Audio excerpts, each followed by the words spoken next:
Assalamualaikum warahmatullahi wabarakatuh. Halo sahabat kimia, di sini kami dari kelompok 6 akan mempresentasikan dan memaparkan analisis jurnal yang bertema bahan tambahan makanan sebagai tugas mata kuliah kimia pangan dengan dosen pengampu Ibu Iva Silviana SPD MPD dengan anggota kelompok 6 yang beranggotakan yang pertama yaitu Kamila Ahida Nuzulir, yang kedua Luis Bunga Puspita, yang ketiga Fitri Widiawati, yang keempat Ulfi Wijayanti, yang kelima Ainun Khafidatul, yang keenam Ulfa Rifana, yang ketujuh Eki Wahyu Kumala, dan yang terakhir Duratun Nasihatul. Di sini kami akan membahas 4 judul jurnal yang bertema bahan tambahan makanan, di antaranya yaitu judul yang pertama mengenai identifikasi sakarin pada es kelapa muda yang dijual di Pasar Rajawali, Kota Palangkaraya. Kemudian judul yang kedua mengenai analisis kandungan pemanis buatan pada sari buah Markisa produksi Makassar. Kemudian judul yang ketiga mengenai analisis natrium siklamat dalam minuman tebu Saccharum officinarum L secara spektrofotometri. Kemudian judul yang keempat yaitu mengenai analisis kandungan zat pengawet formalin pada terasi yang diperdagangkan di pasar tradisional Kota Kendari. Analisis jurnal yang pertama dengan judul Identifikasi sakarin pada es kelapa muda yang dijual di Pasar Raja Wali Kota Palangkaraya. Identitas jurnal. Nama jurnal yaitu Jurnal Surya Medica atau JSM pada tahun 2021 dengan volume 6 nomor 2 halaman 141 sampai 145. Penulis jurnal tersebut adalah Guntur Satrio Pratomo. Latar belakang dari jurnal tersebut ialah kelapa muda yang diperjualbelikan di Pasar Rajawali Kota Palangkaraya diberi tambahan sakarin pada dagangannya. Hal ini banyak dilakukan oleh para pedagang karena sakarin mudah didapatkan dan diperjualbelikan. Untuk rumusan masalah yaitu bagaimana identifikasi sakarin pada es kelapa muda yang dijual di Pasar Rajawali Kota Palangkaraya. Untuk tujuan dari penelitian yaitu mengidentifikasi adanya kandungan sakarin pada es kelapa muda yang dijual di Pasar Rajawali Kota Palangkaraya. Untuk metode yang digunakan dalam penelitian yaitu menggunakan uji kualitatif dengan metode resorsinol. Uji resorsinol dilakukan dalam analisis dengan menambahkan asam klorida yang bertujuan untuk mengubah garam sakarin dalam sampel menjadi asam sakarin yang tidak larut dalam air.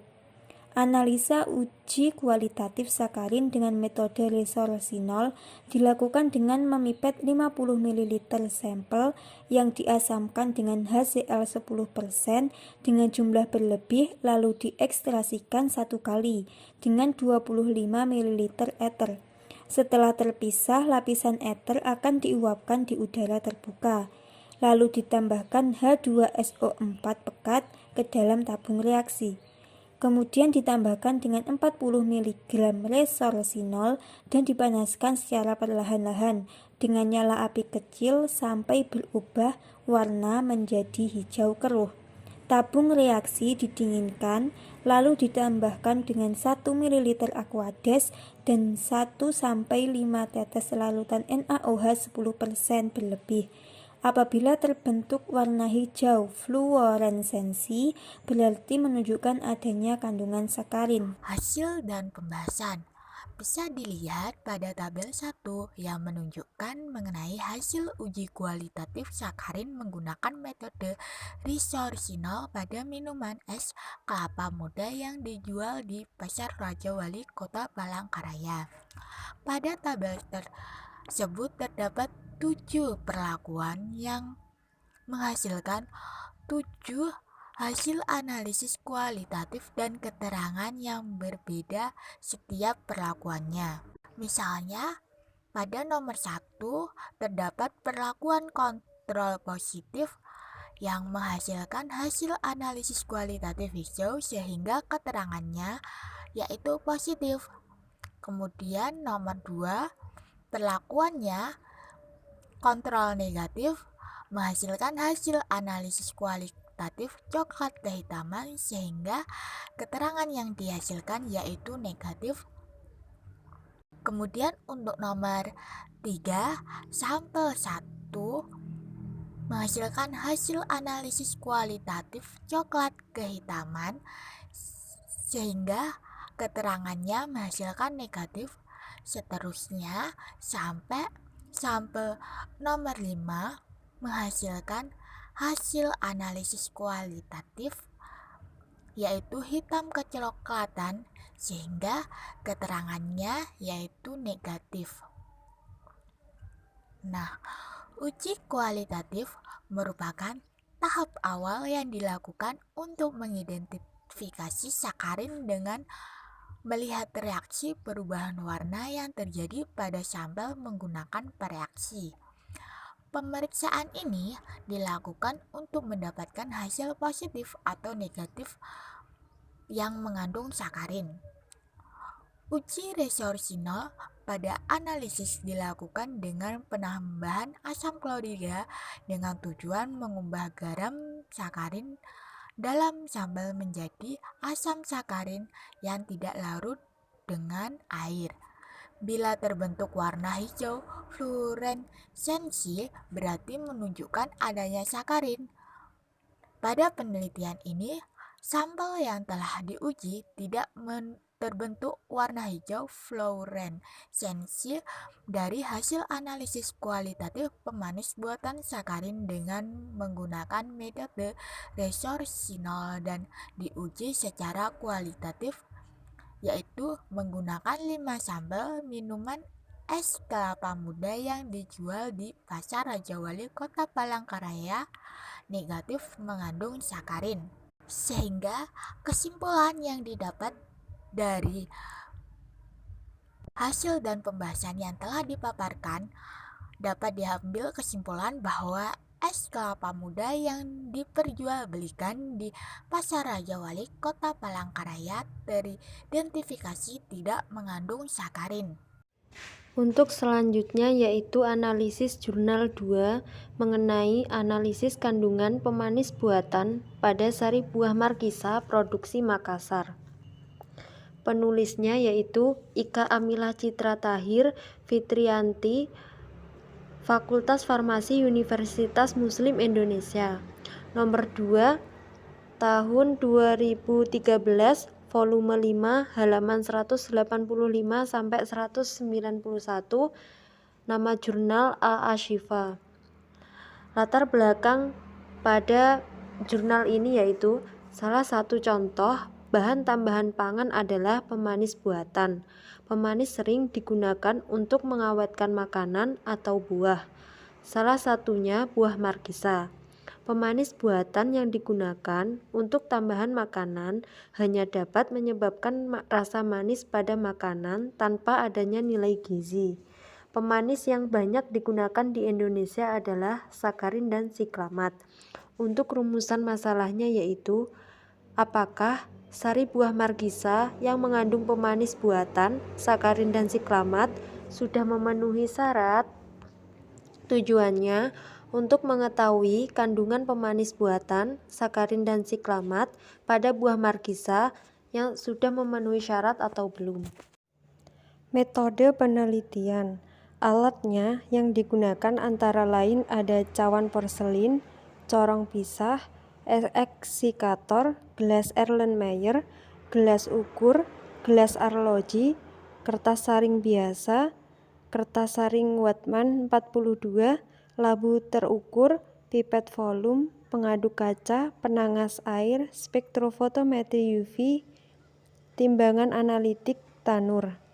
Bahan yang digunakan ada air suling, ether, larutan HCl 10%, larutan H2SO4 pekat, larutan NaOH 10%, larutan NaOH 0,1 larutan BaCl2 10%, larutan NaNO2 10%, sakarin, sampel buah sari markisa.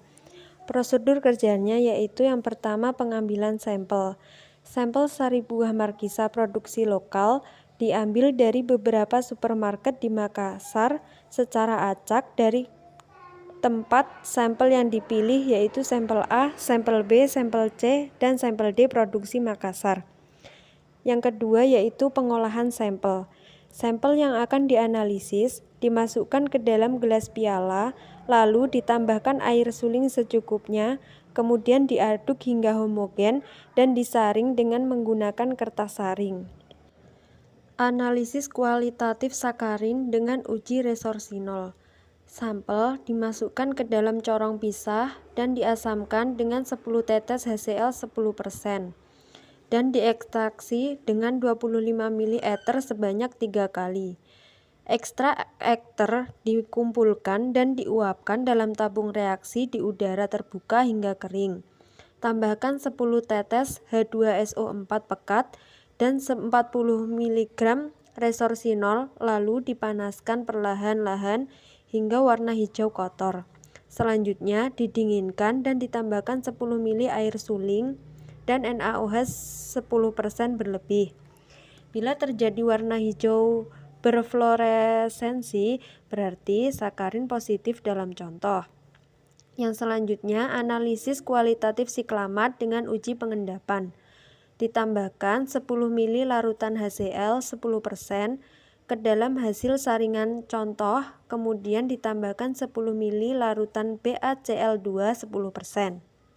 Biarkan selama 30 menit, lalu saring lagi dengan kertas saring wetman 42, kemudian ditambahkan 10 ml NaNO2 10%. Dipanaskan di atas penangas air selama 30 menit.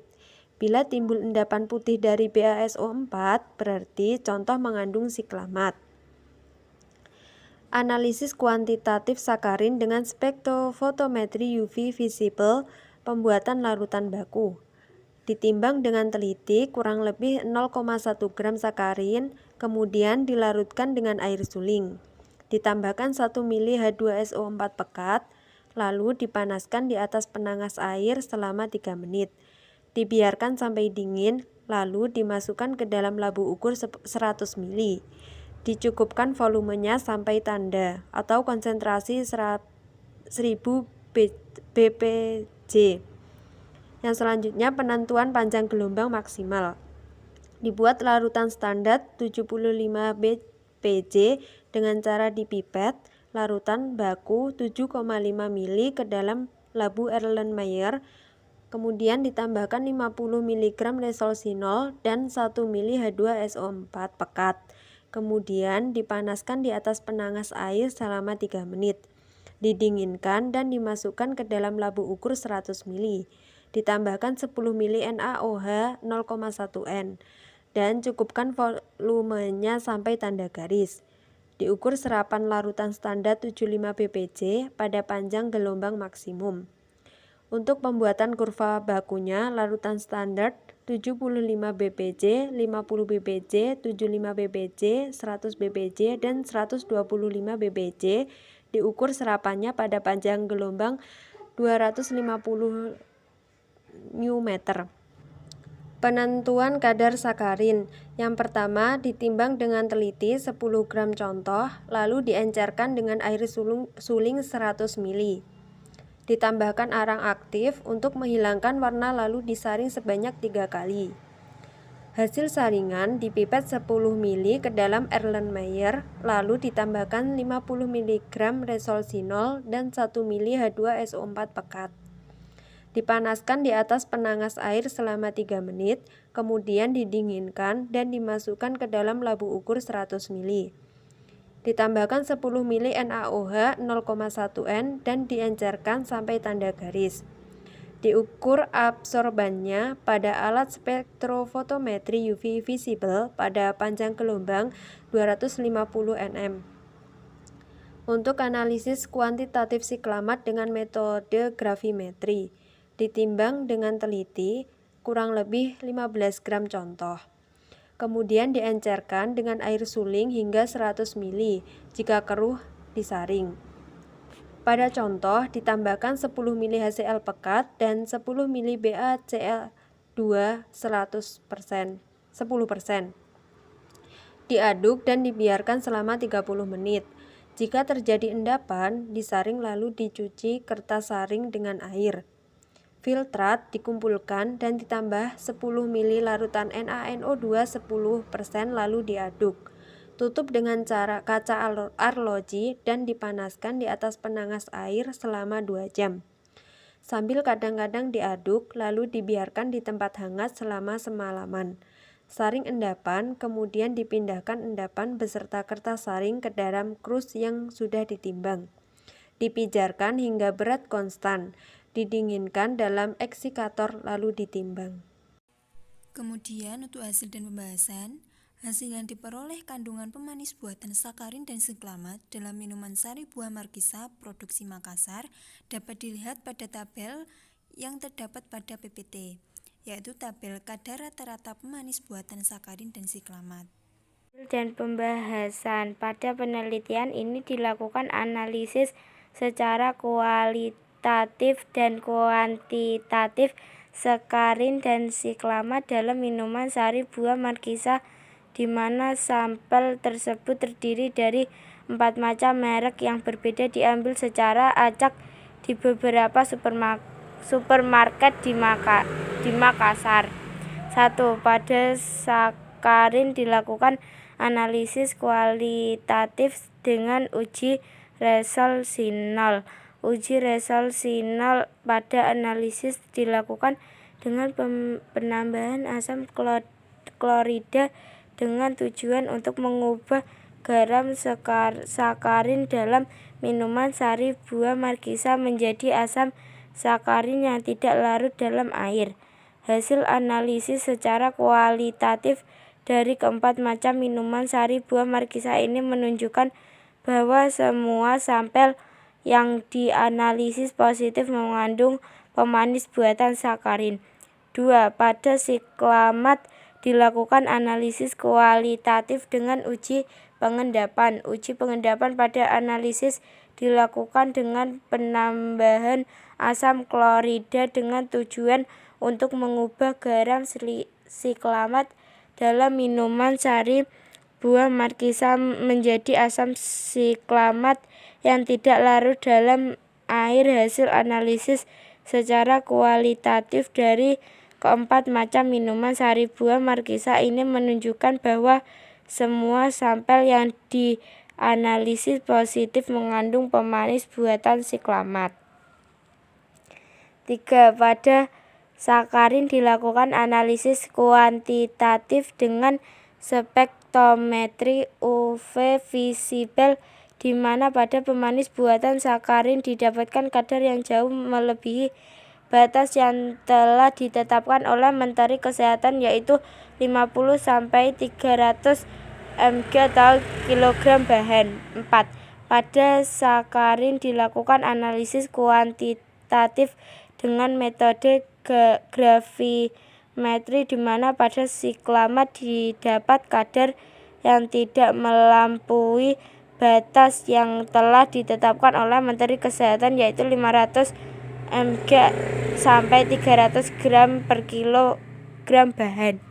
Kesimpulan dari hasil penelitian dapat disimpulkan bahwa keempat sampel minuman sari buah markisa positif mengandung pemanis buatan sakarin dan siklamat dengan kadar rata-rata untuk sakarin dalam minuman sari buah markisa melebihi batas yang ditetapkan oleh Menkes dan siklamat memenuhi syarat yang diperbolehkan oleh Menkes.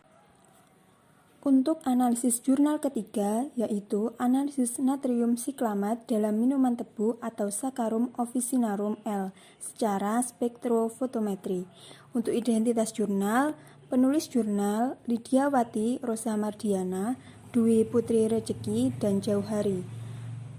Dari Journal of Pharmaceutical and Health Research, volume 1 nomor 3 tahun 2020 halaman 62-66. Untuk latar belakang, dengan seiring berjalannya waktu, teknologi pengolahan makanan berkembang sangatlah pesat.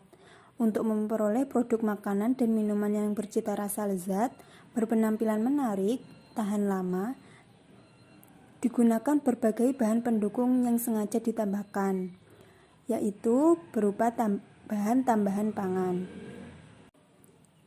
Pemanis merupakan senyawa kimia yang sering ditambahkan dan digunakan untuk keperluan produk olahan pangan. Pemanis ini berfungsi untuk meningkatkan cita rasa dan aroma, memperbaiki sifat fisik sebagai pengawet dan sumber kalori bagi tubuh. Pemanis buatan merupakan bahan tambahan makanan untuk menggantikan rasa manis gula yang biasanya hanya mengandung sedikit energi. Penelitian ini merupakan analisis penggunaan pemanis sintetis natrium siklamat, yang mana merupakan salah satu pemanis buatan yang sering digunakan, yang biasa disebut biang gula. Natrium siklamat umumnya digunakan oleh industri makanan dan minuman, karena harganya yang relatif murah, mudah larut, tahan panas, dan tidak menimbulkan aftertaste pahit, sehingga banyak digunakan, terutama dalam produk-produk minuman ringan. Rumusan masalah dan tujuan penelitian. Rumusan masalahnya yaitu bagaimana kadar kandungan natrium siklamat yang terdapat di dalam minuman tebu atau Saccharum officinarum L. Untuk tujuan penelitian, untuk mengetahui berapa kadar natrium siklamat yang digunakan, apakah melebihi batas maksimum 500 mg per kilogram berat bahan yang telah ditetapkan. Selanjutnya, untuk metode penelitian, metode yang digunakan dalam penelitian ini adalah kuantitatif eksperimen untuk menganalisis natrium siklamat dalam minuman tebu secara spektrofotometri UV phase. Populasi penelitiannya yaitu seluruh minuman tebu yang dijual di daerah Darussalam, dan untuk sampelnya diambil dari sebagian populasi minuman tebu yang dijual di lapangan Tugu dan Jalan Lingkar Kampus. Dengan sampel minuman air tebu yang diambil sebanyak 4 sampel yang terdiri dari 2 sampel air tebu yang direndam di ember dan 2 sampel yang tidak menggunakan ember. Untuk teknik pengambilan sampel dilakukan secara purposive sampling dengan alat-alat penelitian yang digunakan yaitu timbangan analitik, Erlenmeyer, cawan porselen, gelas ukur, pipet tetes, labu takar, corong kaca, gelas kimia, batang pengaduk, kertas saring, corong pisah, lemari pendingin, dan seperangkat alat spektrofotometer UV phase. Dan bahan-bahan yang digunakan dalam penelitian ini adalah minuman air tebu, Aquades, natrium siklamat, HCl 10%, BaCl2 10%, NaNO2 10%, NaOH, H2SO4, C6H11, NaClO2, dan C4H8O2. Kemudian untuk analisis natrium siklamat, langkah-langkah yang dapat kita lakukan yaitu yang pertama pembuatan larutan stok, yang kedua penentuan panjang gelombang, yang ketiga pembuatan larutan blanko, yang keempat pembuatan kurva standar yang digunakan untuk menentukan konsentrasi suatu zat, yang kelima analisis kuantitatif, dan yang terakhir yaitu dilakukan pengolahan data. Hasil dan pembahasan. Hasil yang diperoleh dari tabel di atas menunjukkan bahwa kadar natrium siklamat dalam minuman air tebu dari masing-masing sampel tidak melebihi ambang batas yang telah ditetapkan oleh BPOM dalam minum, yaitu 3 mg atau kilogram berat bahan. Penentuan panjang gelombang maksimum yang digunakan dalam pengukuran absorbansi larutan standar maupun larutan sampel ditentukan dengan mengukur nilai absorbansi maksimum. Panjang gelombang maksimum dapat diperoleh dengan pengukuran absorbansi yang dilakukan pada rentang panjang gelombang 300 sampai 400 nanometer.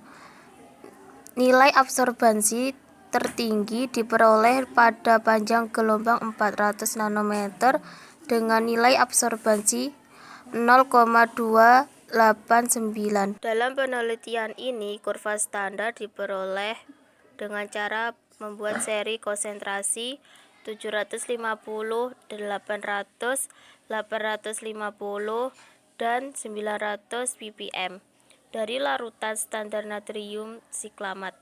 Berdasarkan gambar nomor 1, persamaan kurva kalibrasi merupakan hubungan antara sumbu X dan sumbu Y.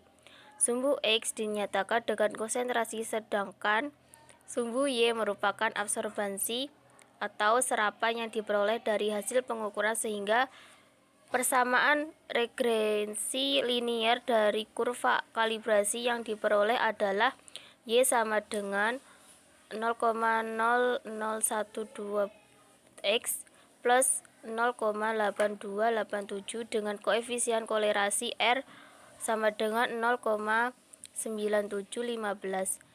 Nilai konsentrasi 750 ppm dengan absorbansi 0,094, 800 ppm dengan absorbansi 0,135, 850 ppm dengan absorbansi 0,191, dan 900 ppm dengan absorbansi 0,278. Sehingga semakin bertambah konsentrasi akan bertambah nilai absorbansi. Penentuan kadar minuman air tebu dalam sampel dilakukan pengukuran absorbansi larutan sampel.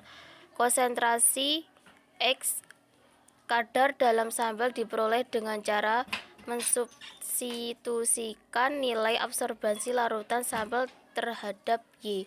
Pada persamaan adalah Y sama dengan 0,0012X dan plus 0,8287.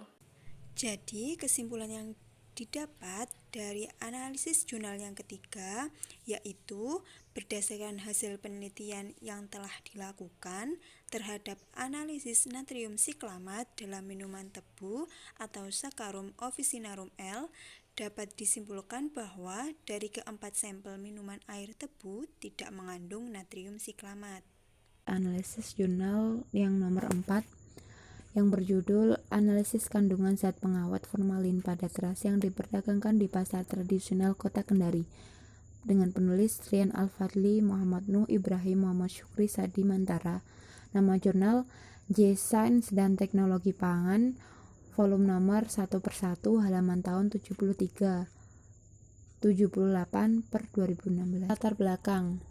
Terasi merupakan produk awetan ikan-ikan kecil atau rebon yang telah diolah melalui proses pemeraman penjemuran yang berlangsung selama kurang lebih 20 hari. Ke dalam produk tersebut ditambahkan garam yang berfungsi sebagai bahan pengawet. Terasi udang warnanya coklat kemerahan, sedangkan terasi ikan warnanya kehitaman. Suprapti 2002. Zat adiktif adalah zat-zat yang ditambahkan pada makanan selama proses produksi, pengemasan, atau penyimpanan untuk maksud tertentu. Penambahan zat adiktif dalam makanan berdasarkan pertimbangan agar mutu dan kestabilan makanan tetap terjaga dan untuk mempertahankan nilai gizi yang mungkin rusak atau hilang selama proses pengolahan. Komsan 2003. Formalin adalah senyawa formaldehida dalam air dengan konsentrasi rata-rata 37% dan metanol 15%, dan sisanya adalah air. Formaldehid merupakan senyawa berupa gas yang mudah larut dalam air dengan bau yang menusuk, lebih reaktif dan berbahaya jika terhirup, karena dapat menimbulkan iritasi pada saluran pernafasan, memberikan reaksi alergi, bahkan dapat menimbulkan kanker. Apabila mengenai kulit akan merasa terbakar, dan kalau terpapar dalam jumlah besar seperti menimbulkan kematian. Jival 2008. Penyalahgunaan formalin dalam pangan pernah dilaporkan oleh instansi yang berwenang dan beberapa peneliti dari survei yang dilakukan. Balai Besar Pengawas Obat dan Makanan atau Balai POM pernah melaporkan bahwa bukan hanya di Jakarta, penggunaan formalin dalam bahan pangan juga ditemukan di sejumlah kota besar di tanah air seperti Yogyakarta, Lampung, Makassar, Sulawesi Selatan.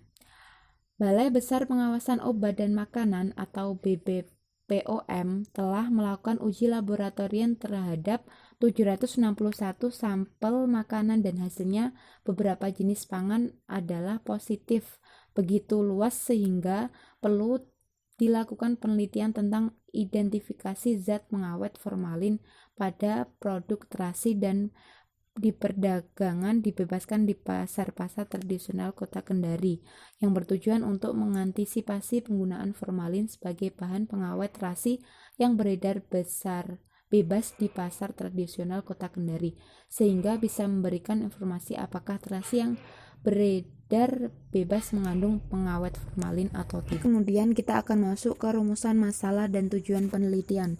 Rumusan masalah, bagaimana kadar formalin pada terasi yang diperoleh dari pasar tradisional Kota Kendari.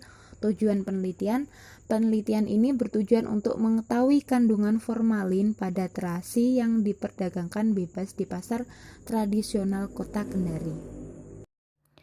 Metode, bahan yang digunakan dalam penelitian ini yaitu terasi yang diperoleh dari Pasar Baruga, Pasar Panjang, Pasar Andonuhu, dan Pasar Basah, Kota Kendari, Sulawesi Tenggara. Analisis kualitatif. Analisis kualitatif dapat dilakukan untuk menyatakan ada tidaknya formalin dalam suatu bahan yang diuji, dengan cara menambahkan reaksi kimia tertentu pada bahan yang diduga mengandung formalin, sehingga dihasilkan suatu perubahan warna yang khas. Reaksi kimia yang digunakan dalam mengidentifikasi formalin yaitu kalium permanganat. Adanya formalin ditandai dengan hilangnya warna pink dari kalium permanganat. Analisis kuantitatif. Analisis kuantitatif terasi menggunakan metode NIOSH. Sampel sebanyak 3 gram, kemudian menambahkan H2O2 25 mili dan NaOH 0,1 N 50 mili. Selanjutnya dipanaskan selama 30 menit, kemudian dilakukan penambahan 1 tetes metal jingga, lalu dititrasi menggunakan HCl. Hasil dan pembahasan. Analisis kualitatif. Hasil analisis kualitatif formalin pada terasi yang diperoleh dari pasar tradisional Kota Kendari dapat dilihat pada tabel. Berdasarkan data yang diperoleh pada tabel dapat diinformasikan bahwa semua sampel yang diperoleh dari 8 pasar tradisional Kota Kendari ternyata 100% semua mengandung formalin. Diketahui adanya formalin pada sampel terasi yang diuji ditandai dengan hilangnya warna pink pada saat pemberian kalium permanganat. Analisis kuantitatif.